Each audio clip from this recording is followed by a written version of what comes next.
Life unscripted, stories uncharted.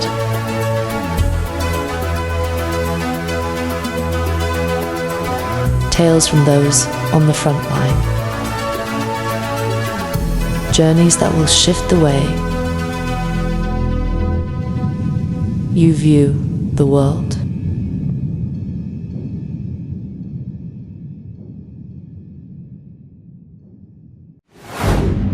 The views and opinions expressed in this podcast are solely those of the individuals involved and do not necessarily reflect the views of any affiliated organizations or government entities.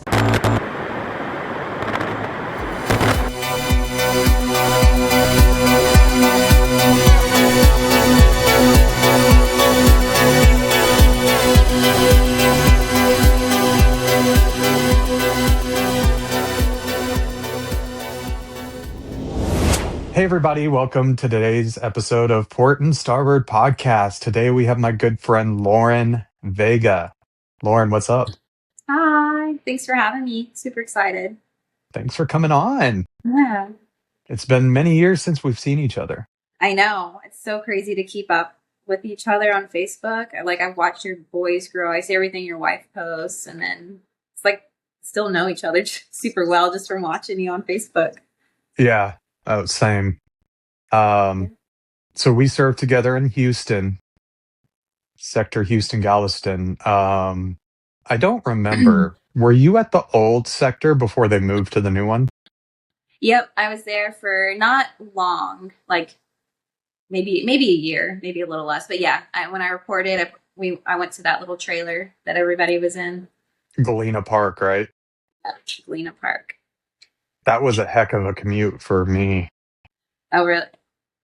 Yeah, because I lived North Houston, so it actually was good. I lived with my grandparents, so that actually was really nice when I first reported. But then when we moved, I had to move on south. But Yeah.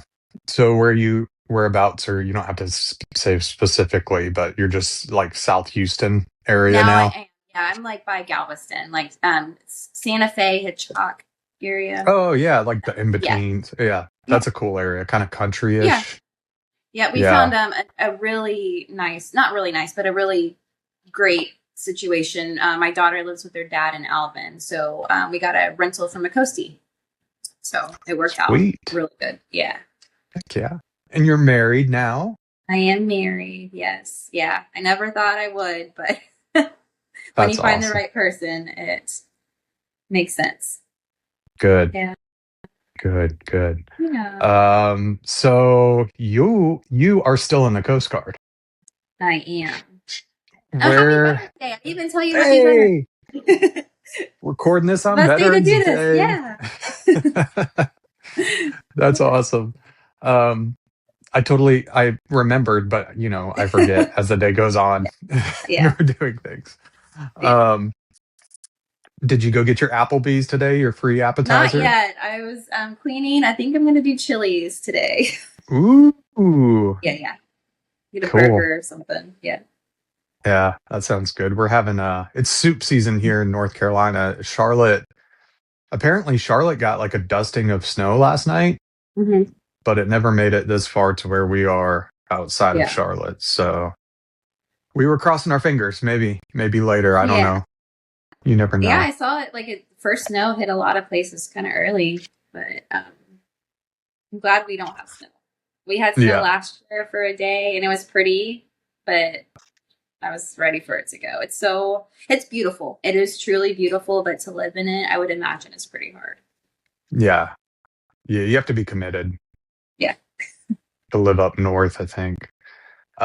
So, Lauren, you are a warrant officer in the Coast Guard.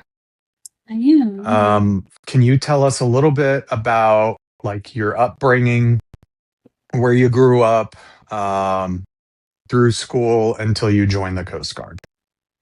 Yeah.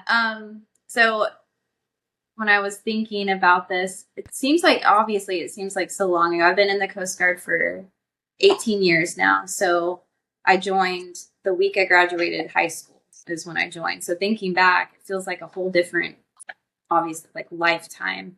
But I grew up in North Houston and Conroe. I lived with my mom and dad, and I have a sister. She's 2 years younger than me. I had a pretty challenging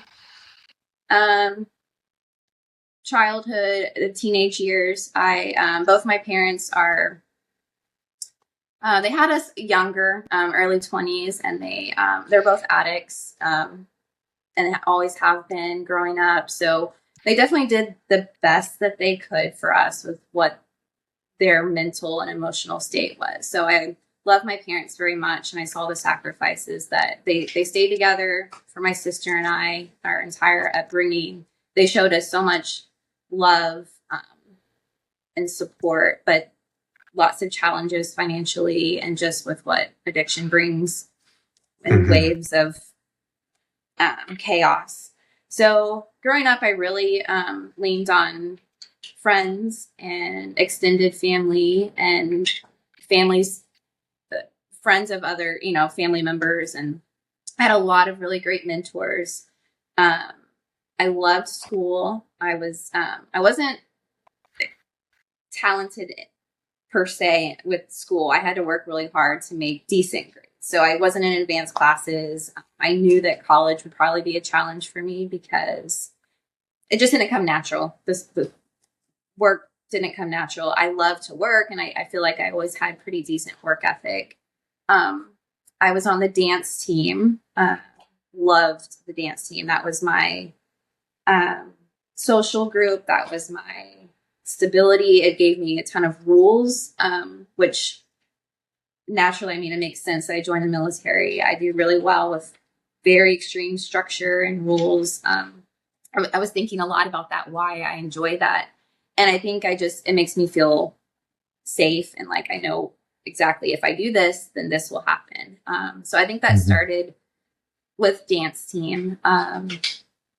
And yeah, I made lifelong friends. We traveled. My grandparents paid for everything with dance team, which is amazing. And then I had many friends who their parents sponsored me often for different events, so I could participate in everything.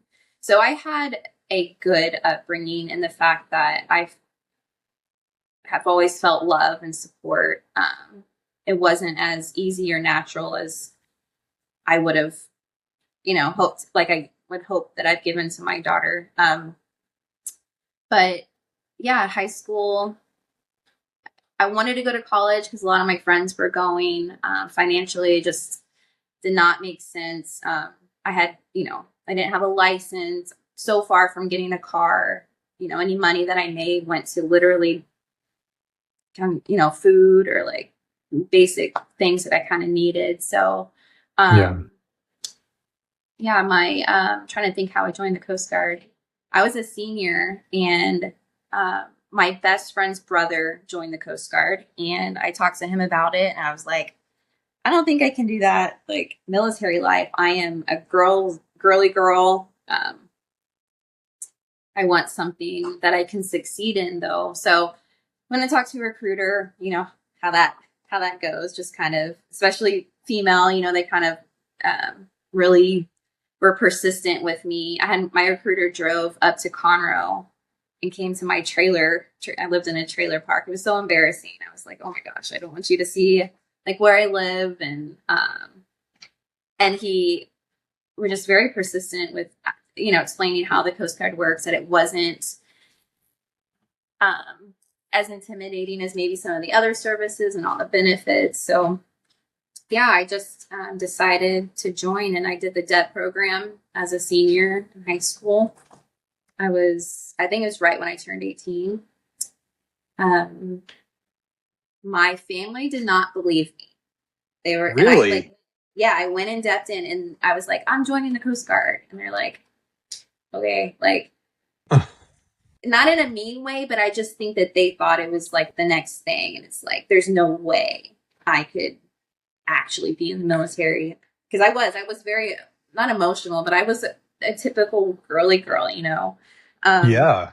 You're a dancer, you're doing all this other stuff, and then military. Like what? Yeah, nobody that we know is in the military.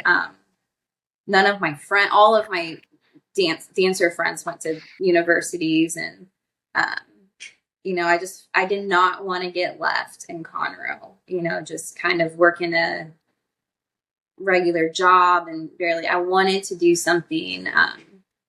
And so I really, of course, the main thought initially was the GI Bill. But knowing in the back of my head, school is just not easy for me. So it's like, I wasn't sure. But Yeah. yeah. So even up until the day I left, when I asked my mom to drive me to the hotel for the MEPS to literally the next day to ship out, she's like, well, where are you going? When are you coming back? Oh my gosh. I'm like, I'm leaving tomorrow to Coast Guard boot camp for 8 weeks. Like, it is already happening, And she was like, oh my gosh, and then it became, a little emotional. And she went with me. My grandparents went with me. And everyone, of course, supported me, but I could tell there was some just fear. I would probably feel the same thing, sending Mackenzie off. Like, are you sure? Like, this is real, It kind of sounds like your family, or at least your parents, were like skirting the truth. Oh yeah. A little bit. 100%. Yeah. They, yeah, like I said, I really was detached in high school. Like, I spent so much time out of my house because it was just toxic, and like the living conditions were just really not great. So, I always love my parents, and I always know that they support me. But yeah, it was kind of a detached thing. But I was like, there's no way I'm staying here. And so I thought about taking the summer, and I was like, no, I want to get started right now. If I wait, I might get scared. So. Oh man. So how many years do you have in now? I hit 18 in June. Wow. And you're a W-2. Yeah. That's amazing. That's so good. Yeah, I know. It's definitely hasn't been as quick as some people, not as long as some people.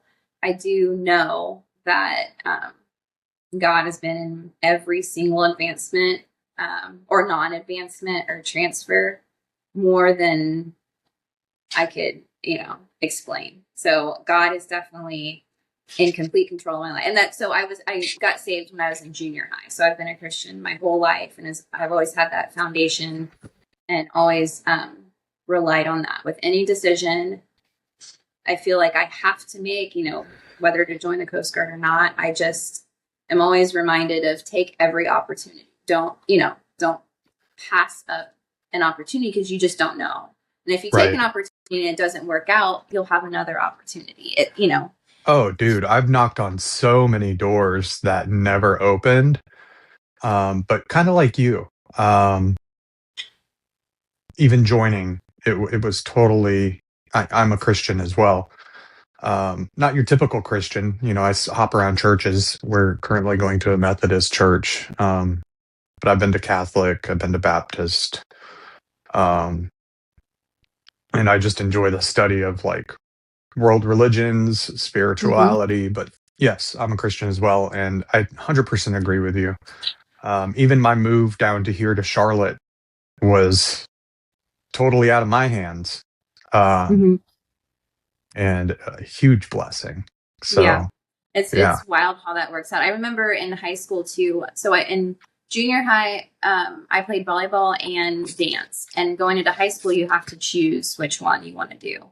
And I remember that being like one of the first big, I felt it was life-changing decision. And I didn't know which one to choose. And I was like asking my dad, just tell me which one to pick. And he's like, I can't, it has to be your choice. And I just remember that specifically praying, like, which one do I do? Which one do I choose?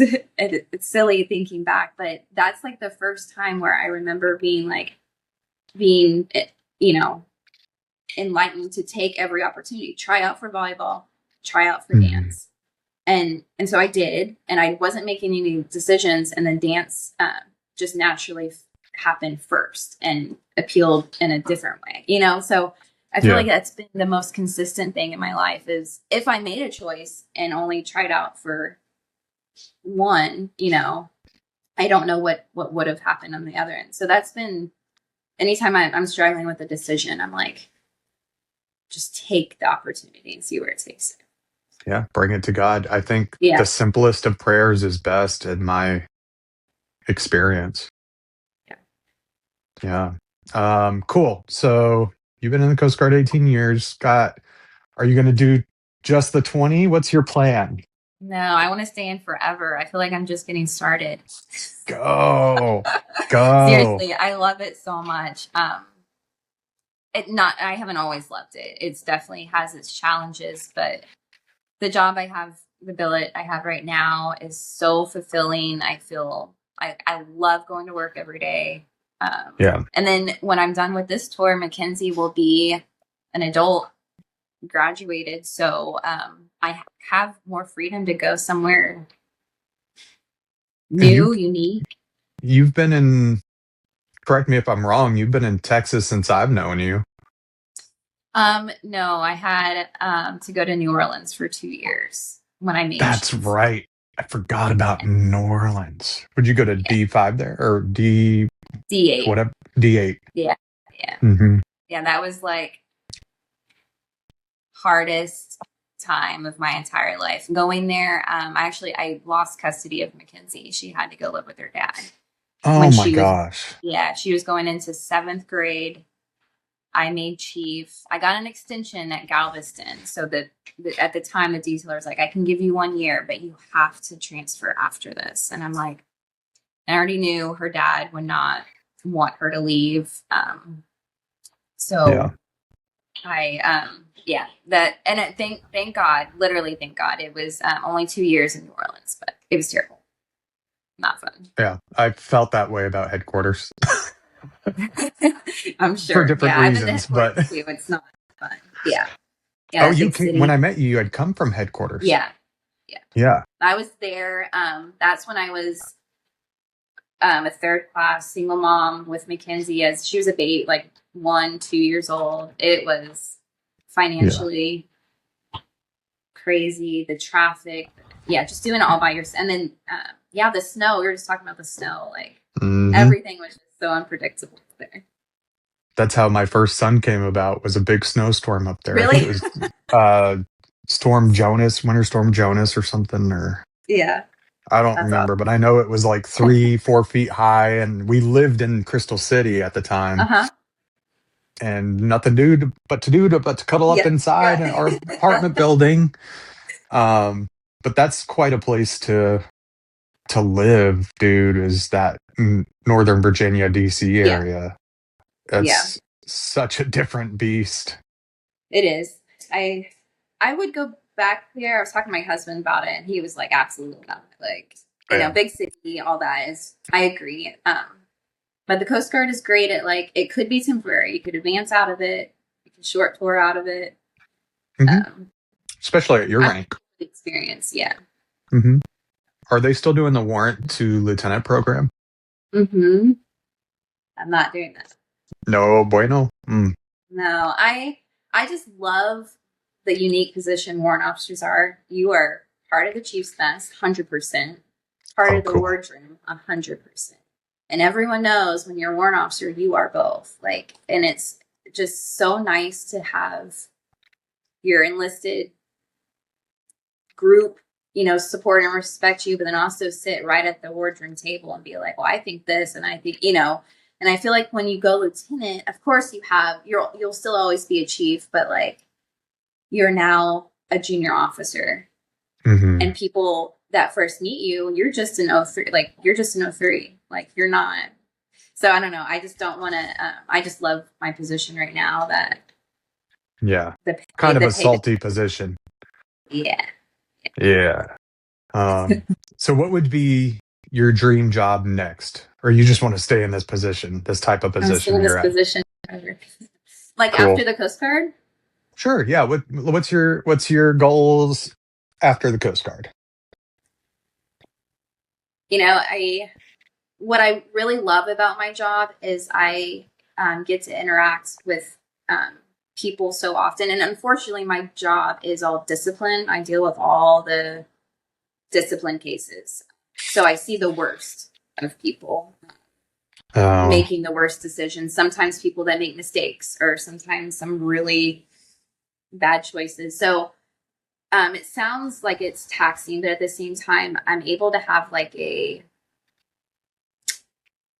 connection to where I can present information and like what's, this is going to happen next because this, this is what happened, in a way that's not hateful and it's not callous and cold and judgmental. Even the one, people who do things that I would be, so upset if it happened to my daughter or happened, to me. There's room for everyone. And I talk to the chaplain a lot about it. There's room for everyone to have hope no matter what you've done. And some people, especially like if you're getting kicked out, you have a family, it's literally the end of your world, Right. So I really love leadership. I really love one-on-one with people. I don't like big audiences, but I love the impact that you can have from just being kind to someone, whether they deserve it or not. But just when you know that they're just in the biggest struggle probably of their life. So I don't know. I don't know if I want to do something with veterans after the military, something in the church. Like I thought about that a lot, just being really plugged into, we have a great church here, but be on a church's administration team or something with giving to people. Would be cool. I always thought doing some missionary work out of country would be cool. Yeah. I've always liked the idea of going to Africa, South America, Asia, Yeah, when I was younger, my mom's mom was a missionary, and I always have that in the back of my mind. Like, I love to travel. I love to see different cultures. And I'm like, I want to do that. I just want to go off by myself and travel the world and be a missionary. But I don't know what that looks like with being married and all that. He comes along with you. Yeah. Yeah. Come on, Jamie. Yeah. We just had at our church a couple African missionaries. I think they were in Northern Africa. I forget which country, but they came dressed up in the garb, all that stuff, and as missionaries will do. Hey, thank you for supporting us from afar. This is what we've been doing, to spread the message over here. But I really want to get to Kenya. I met a really good mentor. I'm not going to say his name, but I had a really good mentor recently from Nigeria. And I asked him, hey, hey, man, where in Africa do you think I should travel? And I said, take your time. You don't have to answer right away. This dude took like 2 days to think on it. Oh my gosh. And he came back and he said, I think you should go to Kenya. And I was like, okay, Kenya, cool. So Yeah. if I ever have the chance. Yeah. So operational units, where you at? You're kind of, I guess for the audience, Lauren is her job in the Coast Guard is payroll administration, human resource, all that enveloped into one. But have you ever been operational? So my first unit out of boot camp was the most operational unit I think you could go to. It's Station Marathon. It's right before Key West. So I got to be part of all of those missions that the small stations do. Of course, like I said, I still am, but way more back then a girly girl. It was tough. It was so tough to BTM stuff. I got pepper sprayed. I had to do all these takedown movements. I was just so out of my element. I'm not, I'd never handled guns before. I never handcuffs, all the, and then of course my empathetic side during that time was the wet foot, dry foot. So migrant interdiction was every day. So I was at the small boat station there for 2 years. A lot of search and rescue. I saw a lot of really tough situations with that. A lot of turtle rescues. That was really fun. I love those. Rescue these huge sea turtles often too. It's huge. The migrant interdiction was scary, sad, eye-opening to what is really going on in the world, you know, not just in your own little, what you know of your freedom and everything that you get to have in America. So yeah, that small boat station was very eye-opening. To real Coast Guard mission. And that's why that's part of why I'm really passionate about being a good yeoman, is I know what members are out there doing. And the last thing they need is to worry about a travel claim and, you know, do this yourself, you know, like just do it for them. They're out there in the sun all day, underway, dirty, dealing with drug interdiction, migrants, all that. So I try to remind, you know, yeomen that haven't been underway or haven't experienced that. It's like, just remember where they're at and what they're doing. So yeah, that was a really interesting time for me. It was fun. So did you have any scary moments or WTF moments at the station there? I mean, other than like the migrant interdiction, like did anything like life or death, or? I felt like it sometimes. We had to go do our like swim tests in the ocean with flares and like all these waves coming. Oh. So I felt like it sometimes. Like you had to go out there and do these like swim drills and stuff. So I got seasick on the, I'm gonna hate myself for forgetting. It's the 41. They don't have them anymore. It's these huge boats that were really meant for training. I got seasick.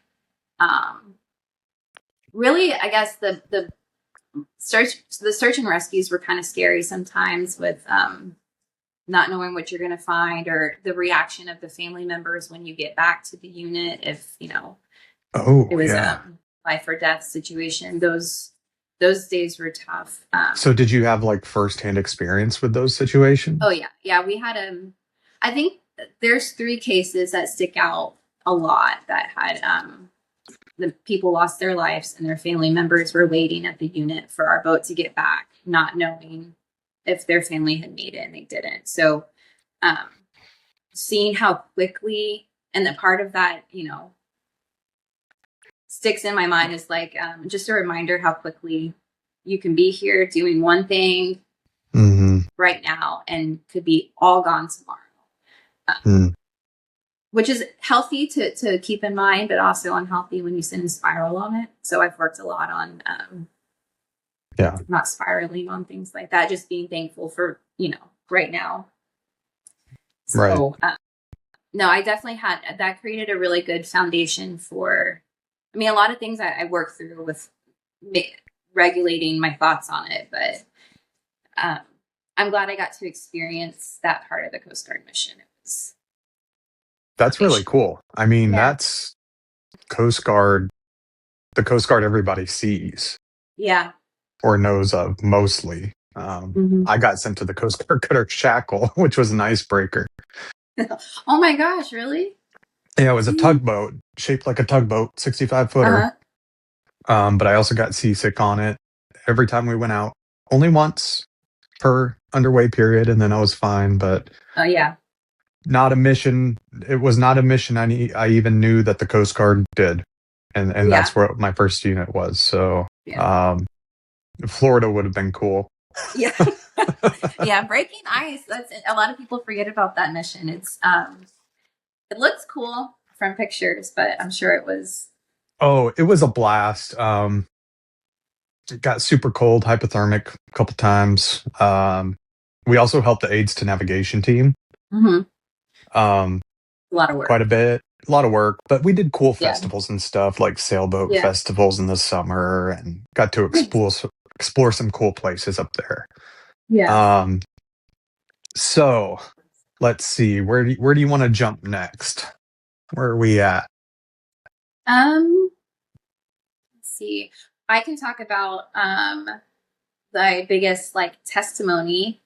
Oh, let's do testimony. About how real, true, and faithful God is in my life, and for everyone, but my life, like, it is so wild, and it has to do with me making warrant officer. So, I talked to you earlier about I had to transfer when I made chief.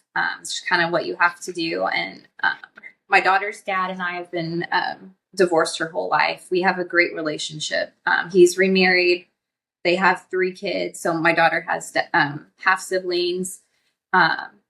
We have a good relationship. However, he's a very good, involved dad. And so when I got orders to New Orleans, he's like, you're not taking Mackenzie. She's going to stay here and live with me. And I'm like, oh no, like I cannot leave my daughter. I've raised her by my, he's always been part of her life, but she's lived with me her entire life. She was 12, about to be 13 at the time. And I talked to my senior chief at the time, and I'm like, I'm getting out of the Coast Guard. I'll work at McDonald's before I leave my daughter. I cannot do it. And just talking to him about it, he said, what if you did? Like, what would life look like if you did move to Louisiana and she lived with her dad? Would it be detrimental to her upbringing in life? I'm like, no, like her dad and stepmom are amazing. She's very close to her brothers. And it's like, well, would it be detrimental to you to leave the Coast Guard at 11 years in, no retirement, didn't have a degree, no solid plan? And I'm like, it would probably be tough, but he's like, just talk me through it. And so I realized like it is something other people sacrifice. Men do it often. They go geo and, leave their family temporarily. That I wrap my mind around that I can do it. And I prayed about it a lot. And like I said earlier, like I took the opportunity, which was moving to Louisiana, and it was at the district office. So, which is a high profile job. So I felt good. Like if I'm going to be somewhere, I might as well be all in, working to get out of the job, to move on. So, I got stationed at district. My daughter stayed here with her dad. The drive is like 6 hours from Louisiana to here. So I would come back at least once a month. My daughter would fly there. But it was a huge change. My world was upside down. I was no longer a mom every day. I was, it's when she decided to call. I wasn't involved in school. It was really, really tough. I struggled a lot. I drink wine, but I drank a lot of wine while I was there. Definitely. My husband and I, we weren't married at the time. We were engaged. Struggled a lot because I wanted to stay busy instead of be at home. So I like to walk around the city. I like to go do stuff. So financially, alcohol, emotion, it was really tough. So I was testing for senior chief. I applied for warrant officer as soon as I could. I didn't make it the first year on either. The next year, I applied. I was above the cut for warrant. And I was like, okay, I can't move from Louisiana somewhere different because what if I'm even further from her and I'm not just a drive home? So it was a risk accepting warrant officer, because to make warrant officer, you're given a list of say 15 jobs, and then you're ranked, there's 15 of you and you're ranked 1 through 15. So number 1 gets to pick whatever they want. Number 2 gets what they want. And so on the list, there was like nothing for me. I was like, where am I going to go? Like, I can't make warrant officer. Let me just stay here in Louisiana. But I kept praying about it. And I was like, Lord, I need to be home. Mackenzie needs me home. I just hope that's part of your plan for my life. But if not, I will go wherever I'm going to go, because I know that you're in control of my life. It's not my decision. It's your plan and your will for my life. And I just prayed on it. And so the warrant officer here at Houston decided to short tour last minute. So his job got added to our job. And I was like, oh my gosh, I could get stationed in Houston right when my daughter starts high school. Perfect timing. I'm like, there's no way that's going to work out. Like, Right. But I, of course, kept praying on it. So I was number 6 on the list, number 1 through 5. If one of them wanted Houston, I don't get it. And so I was like, yeah. So I was like praying and praying, and I would talk to them. We all talk to each other. I'm like, this is my situation. This is why I need Houston. I understand you have to do what you need to do for your family, but please, like, if you're not that interested, this will literally change my life. So on my birthday, February 3rd, 2023, the detailer called me and was like, do you want Houston? You're next up. Everyone's getting phone calls. And he called me. He's like, I was like, yes, I want Houston. And he's like, all right, I'll issue orders tomorrow. And so I got to make warrant officer, come back to Houston for 4 years, which is my daughter's 9th through 12th grade years. Live right down that she still lives with her dad, which is totally fine. We have a great relationship. It was just like, to get the job here truly was God's. And had I given up, warrant and been like, there's nothing on the list for me, I'm just going to stay here. But I truly trusted that if God sent me to Alaska, that's where I was going to go for a reason. And I really, really had faith and believed in it. And I do think that's part of having faith, is and that's why God does these things, I think, for people, is to show like it's not a hard work or just a chance. It is truly divine intervention. Anyways, that's so like that is my biggest testimony so far in my life, because it was such a critical time that I had to be here for her. She's a teenager, right? Starting high school, and I get to be here for it.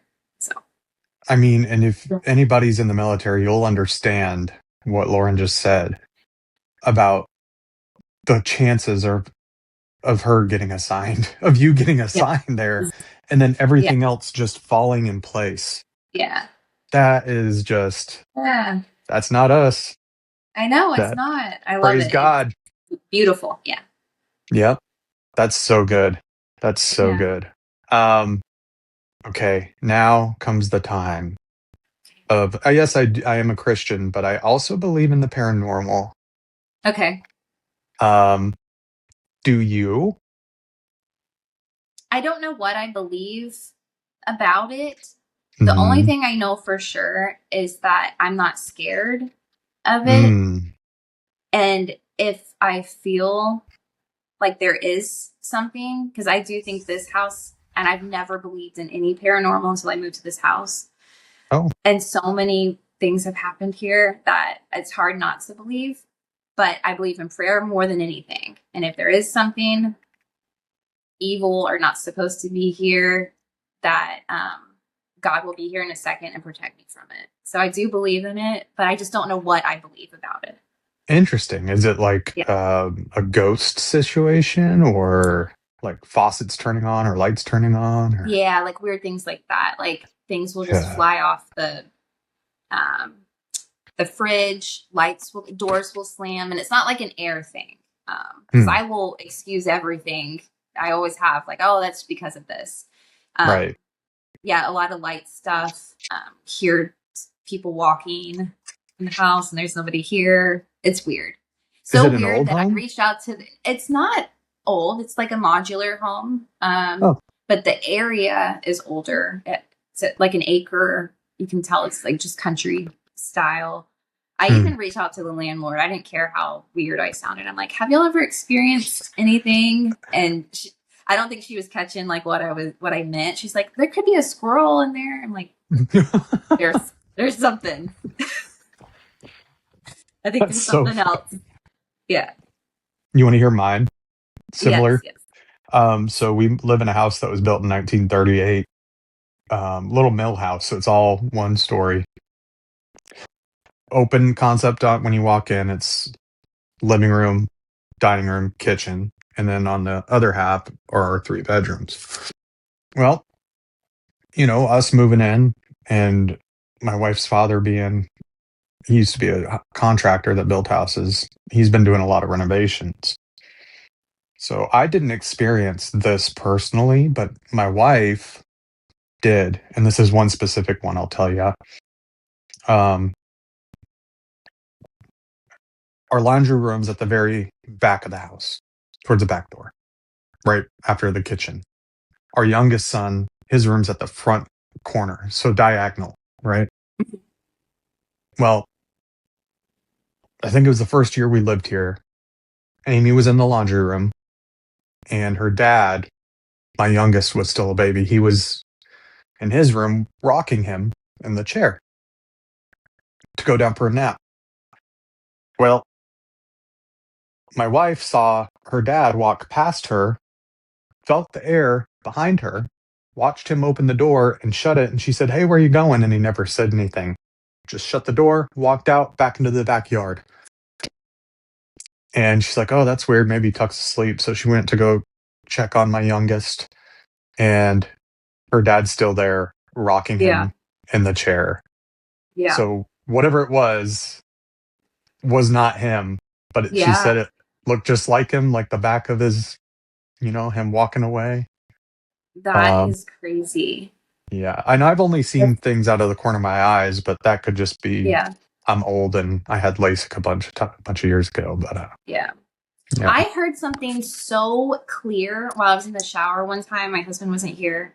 I won't tell the whole story, but it was so clear that I knew someone was in this house, and I thought I was going to get murdered. I thought someone broke in, and so I poked my head out, and I wrapped in my towel, and I grabbed my phone and I sprinted to my back door, soap in my hair, and I was standing on the back door, and I called Jimmy. I was like, "I'm going to call 911. Someone is in the house, like 100%. I heard them." And he's like, "What are you talking about?" And so I built up the nerve to come back inside and look all around, and there was nothing. But I know for a fact, like I heard someone was calling my dog, and my dog started barking. What? Which, my dog doesn't bark unless there's someone in here. So either someone was trying to murder me and then they left, or there was a ghost.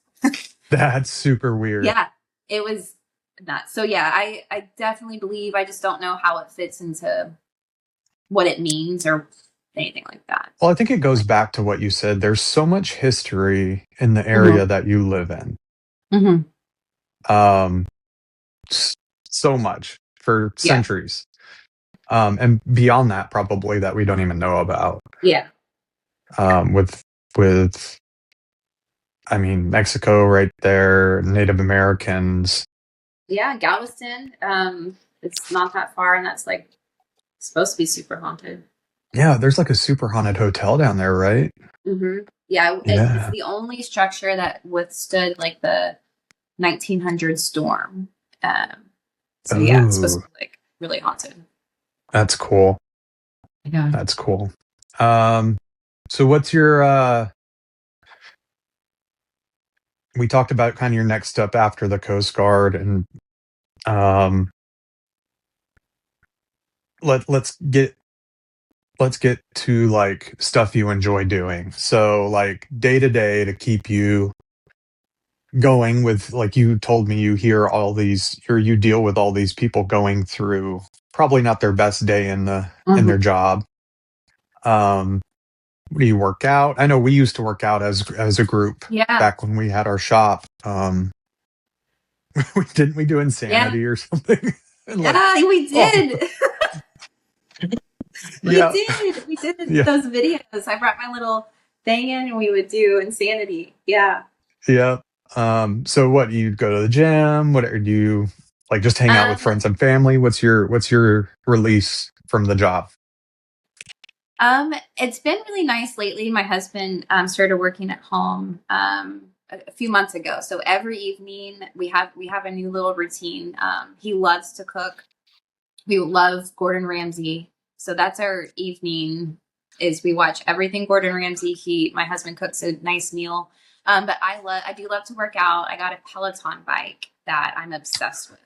So I do cool. The Peloton workouts and the bike. I work out at work when I have time. I started reading again recently. Trying to think. I do. My sister-in-law, Jessica Cutting, she just moved back to Texas, so I've been seeing her more often. She's my best friend, so she has a little girl that we get to spend time with. So I get to see, and Jimmy's family. I see Jimmy's family a lot. We spend time together. But really, I mean, I have a nice backyard area that I really enjoy. I love to be outside. So Same. I drink wine. I ride my Peloton. I like to read. I love shows. I'm obsessed with like really good bingeable shows. Oh, dude, Like, what show are you on right now? oh goodness, I need a new one. But like my favorite is probably Vikings, Game Oh, of I haven't Thrones, watched that. Vikings. So I haven't Last watched it. Kingdom. That's a really great show. Okay. I need a new one. Um, We're watching a comedy right now. Have you heard of Superstore? mm-mm. It's a sitcom.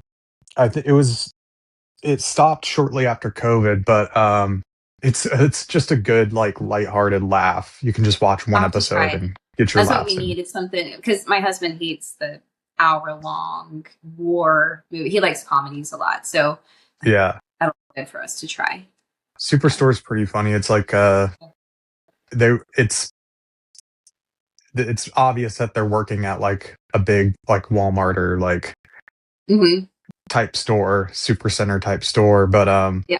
the diversity of characters and Uh-huh. like the writers just for at least for the first few seasons they were on it. It's super Yeah.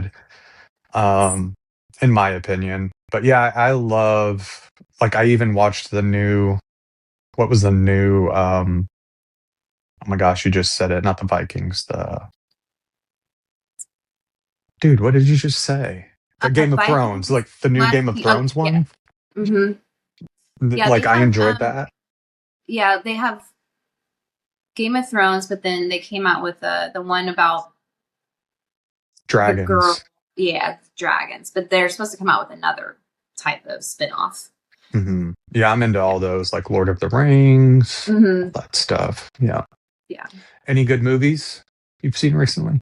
Oh yes. Actually, now that you say that, we went to the movie theater and saw Leonardo DiCaprio's new movie, One Last Battle. It No. was the best movie I've seen in a long time. It was so good.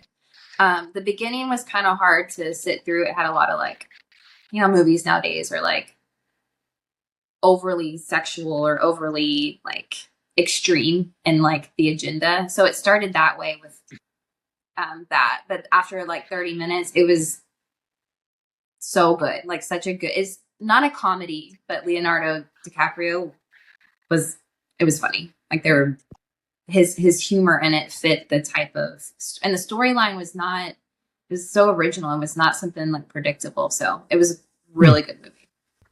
That's good. I like that for Yeah. a new movie Yeah. because they all kind of tend to fall in line with each other nowadays. Yeah. Yeah. This one, like I could keep, and it was long. It was like 3 hours. So I was like, I could keep watching it. Like what's next? Like it was good. Wow. Did you go Yeah. to one of those theaters that have like the recliners and stuff and food? No, but we usually do. My daughter and I love the Star Cinema Grill. Her and I go there more than me and my husband. We always bring our blankets, get some burgers and really? French fries. Yeah. Like your little creature comforts? Yes. You're in your Actually, snuggies. the last time we went, I ordered a drink and the lady brought the tray over and the entire drink, it was someone else's drink spilled on my lap. It was like a margarita. I smelled, it was at the beginning of the movie. Oh man. Yeah. But she gave me free movie tickets for, it was an accident, but Hey, I had to sit in that's my clothes. pretty good. Free movie tickets. Man. Yeah. So, as we're winding down here, do you have any final thoughts or a legacy you want to leave behind for your daughter, for your family, or for whoever?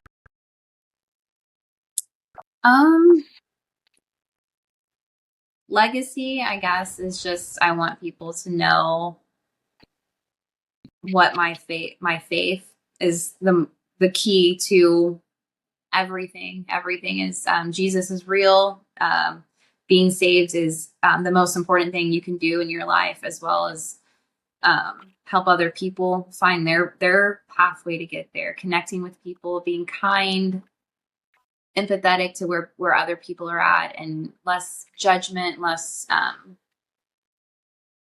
And it's easy to say when you're just going through your day. So that's what's most important to me, that I do hope people remember about me, is that I care about anyone I come across. I do care that everyone has individual experiences that might make them act a certain way, or, So I guess really the most important thing is that to trust God in every single decision, every step, good or bad.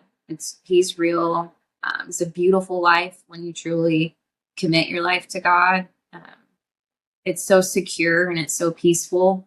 You don't need, I mean, therapy's great, but you don't need medication, therapy, all these things. Like, God, if you truly commit, will show up and show you such a great life. So I hope my daughter gets that from me. I love the Coast Guard. I think I have hopefully long career left in the Coast Guard. I love our veterans. I'm so happy we did this on Veterans Day. I think it's really fitting. And I love America. And I think I'm just super, super blessed. And I think sharing love and kindness and patience goes a long way with how you affect people. It could change someone's day. We see it, the suicide rate in the military is so high, and I've experienced, just being part of logistics, I've seen how quickly things can happen. And if potentially you're just kind to someone, you never know what that does the next day. So that's really what I want my goal to be with my interactions with people, and I hope that my daughter is that way too. I love it. That's exactly how I feel to a T. Even just like you said, a small smile to somebody means so much. I found that being kind to people that aren't like you is huge. Yeah.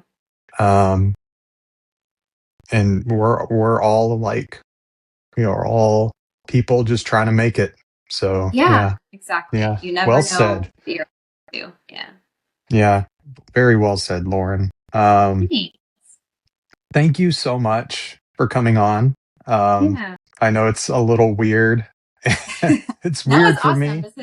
It's like therapy, and it's like catching up. So I love it. It is. It's kind of my personal therapy too, selfishly, but like we talked before, this is kind of a God thing in my life. So thank you for coming on. Thanks for talking about your faith. And if you ever get down this way, you can have this flag right here. I can come stay in your barn. Come.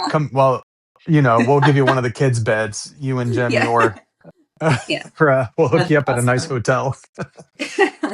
But yeah, I'll have you sign this flag because that would mean a lot to me. Yeah, I would love to. That's really cool. I love it. Thank you for inviting me. I feel like such a privilege that you asked me to be on your new adventure. So thank you. Yeah, cool. And if you know anybody, already, you know who I have, Will Harris coming up in January. That's going to be amazing. I cannot wait to hear it. He, I'm sure, has so many great things to say about everything. He's great. That's a good choice. He's the best. Yep. And Daniel Stedman. Of course. You got to have him. Oh, you should do like a 4-way call, and we can all be like. That's a great idea. Yep. Trying to get the Barbays hooked in. I don't know if I've messaged them yet, but yeah, if you know anybody, Lauren, that would, even if I don't know them, maybe anybody operational. Absolutely. I know that might. So thank you. Thank you. Thank you. Thank you. It was great chatting with you. You too. All right.